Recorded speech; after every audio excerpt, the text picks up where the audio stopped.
BBMP ನಿರ್ಲಕ್ಷ್ಯಕ್ಕೆ ಭಾರಿ ಅವಘಡ, ಸ್ವಲ್ಪದರಲ್ಲೇ ಉಳಿತು ಪೌರ ಕಾರ್ಮಿಕೆ ಪ್ರಾಣ.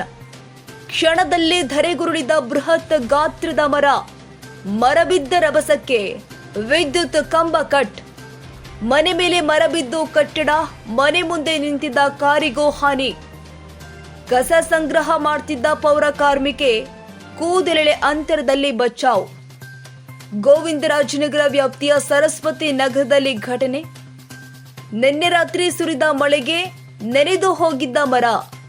ಬೆಳಿಗ್ಗೆ 8 ಗಂಟೆಗೆ ಏಕಾಏಕಿ ಧರೆಗುರುಳಿದ ಮರ ಬೀಳುತ್ತೆ ಅಂತ ಈ ಹಿಂದೆಯೇ ಬಿಬಿಎಂಪಿಗೆ ದೂರು ಕೊಟ್ಟರು ಮರ ತೆರವು ಮಾಡದೆ ಇದ್ದ ಪಾಲಿಕೆ.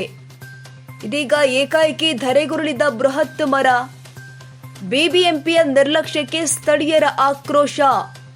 ಜೀವ ಹೋಗಿದ್ರೆ ಹೊಣೆ ಯಾರು ಅಂತ ಕಿಡಿ.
ಕ್ಷಣದ ಸುದ್ದಿಗಾಗಿ News81 Kannada YouTube channel subscribe ಮಾಡಿ. ಹೊಸ ಸುದ್ದಿಗಳ ನೋಟಿಫಿಕೇಶನ್ಗಾಗಿ ಬೆಲ್ ಐಕಾನ್ ಕ್ಲಿಕ್ ಮಾಡಿ.